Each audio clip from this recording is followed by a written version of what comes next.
Jadi gini, ini ini rumusnya ya. Ini jarang diketahui nih, tapi insya Allah kalau paham ini, insya Allah senang menikmati. Tapi jaga ya, ini rahasia di antara kita aja nih. Gini, dalam fikih rizki itu ada 3 hal yang pokok. 1, rizki itu akan diberikan. Rumusnya ya, akan diberikan saat ikhtiar kita keluar. Apapun jenisnya. Sudah jelas itu. Ya. Itu ada di Quran surah ke-51. Sudah? Di ayat 22. Wa fis samaa'i rizqukum wa ma tu'adun. Dan di langit telah ditetapkan kadar rizkimu. Dan dijanjikan oleh Allah pasti diberikan.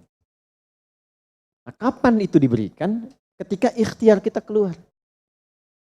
Jadi yang laki-laki, yang ikhwan ini, contoh ini, kita sudah siap saja untuk keluar, baru bawa map melangkah untuk menjemput rezeki Allah, ya, itu sudah ditetapkan keluar.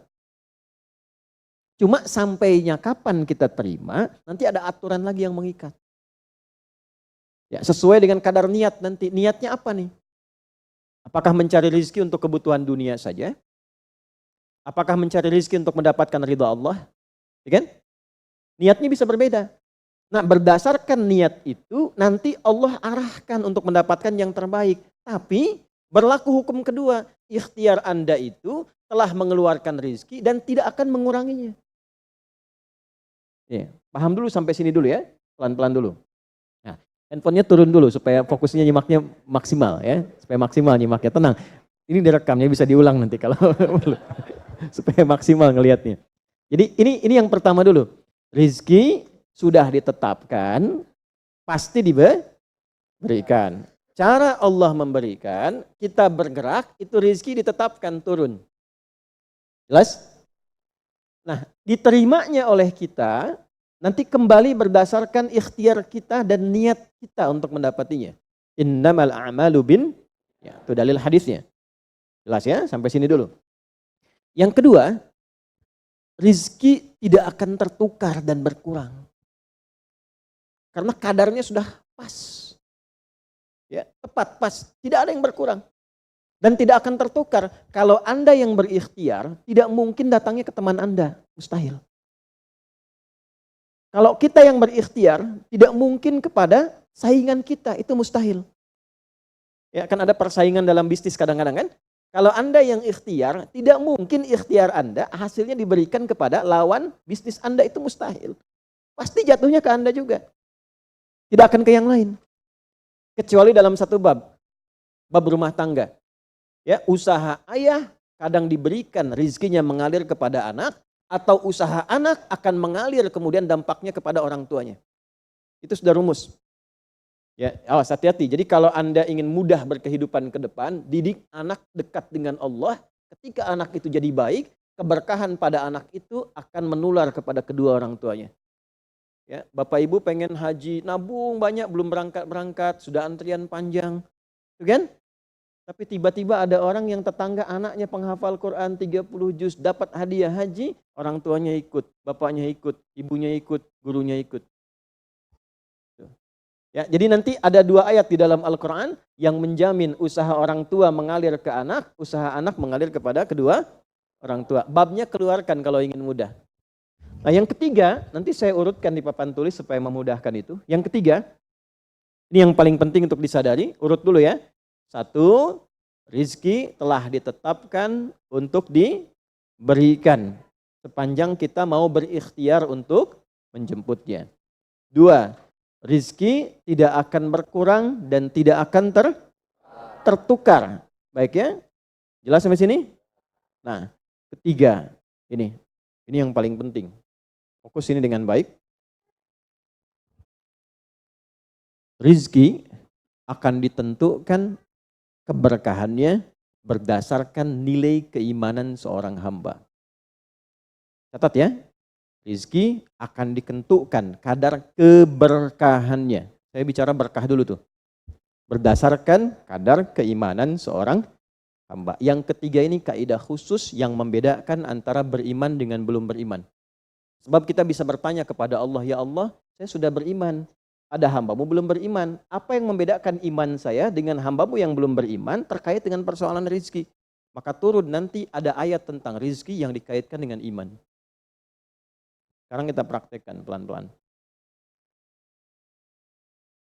Ada rizki. Ada yang namanya rizki? Ada ya. Nah ini ya. Ini bab tentang Anda nih. 1. Pasti diberikan sesuai kadar ikhtiar. Lalu. Ya? 2. Sifatnya tidak tertukar. Ya.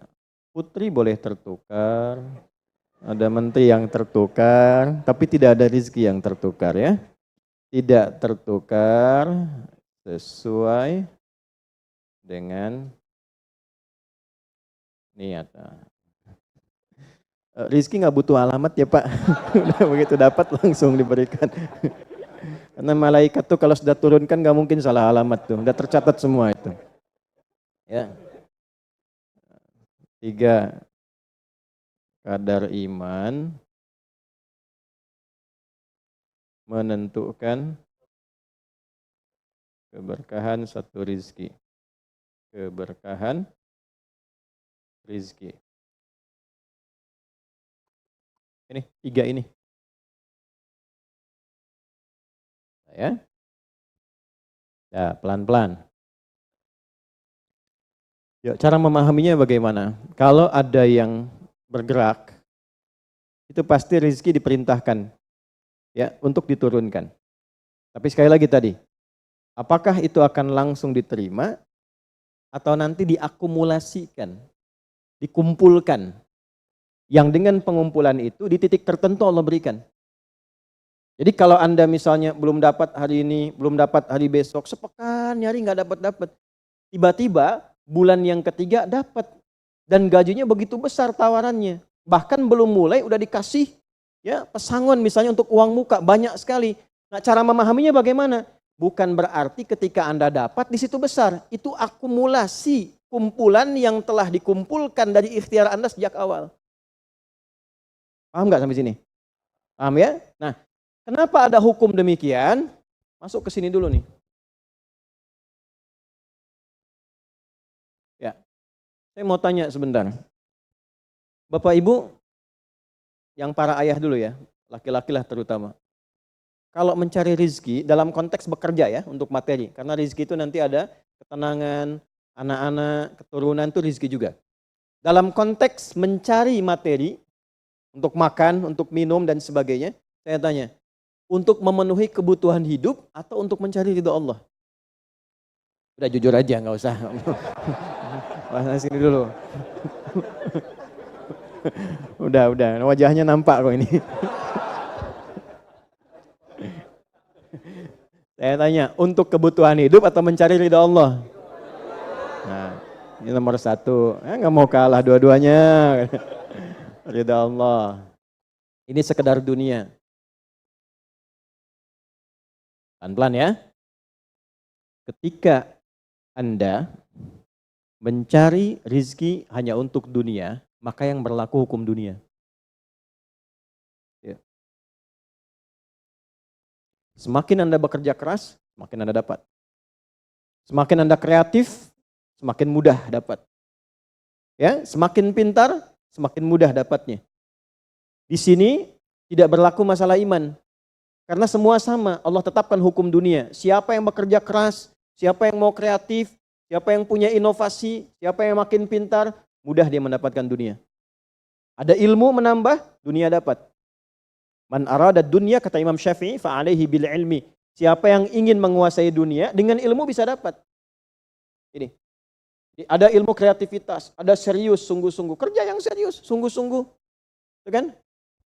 Di Tiongkok itu, kalau datang ke satu tempat, ketukin tiap pintu, nawarin barang. Ya, barang ditawarin, 1, 2, 3, 4, saking seriusnya. Orang mengerjakan apa, dia cari yang lain. Pernah dulu ada orang bukan muslim ke Saudi, mampir ke Jeddah hanya untuk lihat jemaah haji itu beli apa. Setelah itu dia pulang ke Tiongkok, ke Cina, ya. Musim berikutnya itu made in China. Semua buatan Cina tuh, yang tasbih Cina, yang sajadah Cina, dan harganya jauh di atas harga-harga standar. Gitu tuh. Jadi kalau misalnya orang serius, sungguh-sungguh kreatif, inovasinya ada, bisa buat sesuatu yang orang lain nggak buat, dia bisa sukses. Hukum dunia. Gitu. Tapi semua apa yang didapatkan pun untuk memenuhi kebutuhan dunia saja. Nafsu ada di situ, persaingan ada di situ, ya, popularitas ada di situ. Makanya orang-orang yang kerjanya orientasi dunia itu pada umumnya, pada umumnya apa yang didapatkan hanya untuk memenuhi kebutuhan nafsunya saja. Selesai sampai sini. Nafsu itu kan nggak berhenti. Makanya perlombaannya berapa banyak? Ayo siapa yang duluan dapat 10 triliun? Siapa yang duluan dapat 20 triliun? Dunia.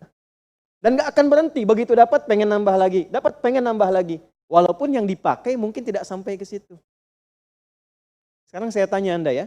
Mengumpulkan sesuatu yang tidak Anda gunakan bermanfaat tidak? Ya. Ibu misalnya mengumpulkan kayu bakar banyak sampai seruangan masjid ini, Bu. Ya. Tapi yang ibu pakai sehari cuma satu. Ya, dikumpulin 1, 2, penuh, tapi yang dipakai 1. Tapi nggak pernah puas melihat pengen lagi, sampai 10 masjid kayu dikumpulkan. Yang dipakai cuma 1. Kira-kira perbuatan semacam ini bermanfaat tidak? Nah, jika ada orang yang banyak bekerja, hanya membutuhkan sesuatu untuk memenuhi keinginannya saja, ketahuilah Anda terjebak dalam kehidupan duniawi. Mohon maaf sebesar-besarnya ya. Jadi kalau bekerjanya hanya untuk tambah tabungan lagi, cek saldo, bandingkan dengan teman-teman, tapi dari apa yang dikumpulkan tidak membuat Anda lebih baik. Ya, yang paling bahaya tuh gini, pas sakit carinya obat generik. Padahal kayaknya minta ampun gitu. Ya, yang itu menunjukkan bahwa ada sifat dunia yang menguasai. Pada diri pribadi pun bersifat masih kikir. Nah ini ya, ini yang berbahaya ini. Ya, kalau bekerjanya nggak ada masalah, serius dapat nggak ada masalah. Cuma yang dapat ini mengeluarkannya seperti apa? Kalau hanya mengumpulkan, hanya pamer, hanya untuk update, dia mau menyampaikan dengan pamernya, pakai hukum dunia, nggak bisa disalahkan dalam konteks dunia. Walaupun secara moral dalam hukum agama ini tidak dibenarkan. Jelas nggak sampai sini? Ya, sekarang saya tanya, ada nggak orang misalnya OKB misalnya, orang kaya baru gitu. Nah, baru kaya langsung pasang status, ada yang begitu? Ya, dapat mobil baru pasang status, ada yang begitu? Nah, ini biasanya semakin banyak dilakukan terjebak dengan hukum dunia. Tugas kita mendoakan, bukan mencela. Oh, pasti si itu tuh. Bukan ya. Jangan seperti itu. Ya, tugas kita mendoakan kembali dan sehingga dengan doa itu mudah-mudahan sampai kepada jiwanya untuk bisa berubah. Sehingga diarahkan pada yang lebih baik. Tapi maksud saya begini, kalau ada di antara yang ngaji itu terpedaya dengan sistem seperti ini, dia bekerja, tambah lagi, tapi penambahan itu alhamdulillah tidak membuat kehidupannya lebih baik dan bermanfaat, dia terjebak dalam kehidupan dunia. Pada akhirnya berlaku hukum akhir dunia. Hukum akhirnya? Fana. Dunia itu kan punya 2 arti, satu cepat, yang kedua rusak. Cepat, gak terasa, kayaknya baru kemarin kita ngaji ya, sekarang ketemu lagi. Cepat tuh. Ya ketemu teman, kayaknya baru kemarin main sama-sama. Ternyata sekarang udah punya cucu 4 gitu. Ya? Itu dunia tuh. Itu hukum dunia, cepat. Ya, cepat. Yang kedua rusak. Semua dunia itu akan fana, rusak, sifatnya hilang, habis. Kalau bukan kita meninggalkan dunia, dunia yang meninggalkan kita duluan. Ini saya sering katakan, ini ada gelas nih, menampung air. Airnya habis, didiamkan saja, jangan diapa-apakan. Ini kotor, rusak sendiri. Anda punya handphone, elektronik, simpan aja, nanti rusak sendiri. Sifat semua dunia itu rusak. Ya, di sepanjang kita berada di dunia, tubuh pun gak abadi. Yang ganteng-ganteng akan hilang dengan sendirinya gantengnya. Makanya ibu kalau cari suami ganteng nanti rugi tuh. Ya, baik sama, istri juga demikian, yang perempuan demikian. Semua selama di dunia hukum berlaku. Nah, harta juga begitu. Saat dikumpulkan banyak yang dihitung ini, Kalau tidak sadar dengan, nah ini poinnya. Kalau tidak sadar dengan ketentuan hidup yang benar, pasti penyesalannya di akhir. Karena semua yang dikumpulkan itu pada akhirnya akan selesai hilang. Minimal manusia yang meninggalkan apa yang dikumpulkan dari dunia ini. Terkumpul 100 triliun, hartanya kumpul, manusianya kan meninggal juga. Ya kan? Selesai ya? Ya pertanyaannya, selama hidup yang kemakan berapa dari sini? Nah ini yang kemudian dikoreksi oleh agama, dituntun oleh Islam. Tidak salah. Kalau bisa jangan 100 triliun, nanggung 1000 triliun, 2000 triliun, 3000 triliun. Kayak Abdurrahman bin Auf tuh sampai 14.000 triliun. Kalau dihitung dengan kurs sekarang, sampai 14.000 triliun. Tapi ternyata apa yang dikumpulkan itu membawa keberkahan untuk dunianya plus membawa bekal kebaikan untuk akhiratnya. 1 dari 10 orang yang dijamin masuk surga tanpa hisab adalah orang paling kaya yang pernah hidup di muka bumi ini. Salah satunya Abdurrahman bin Auf. Hartanya kurang lebih sampai 14.000 triliun. Tapi bisa menggunakannya. Dunianya sejahtera, akhiratnya terjamin. Jelas sampai sini? Ya, nah maka yang paling menentukan itu ini satu niat, yang kedua di sini aspek keberkahan. Dicarinya pakai iman.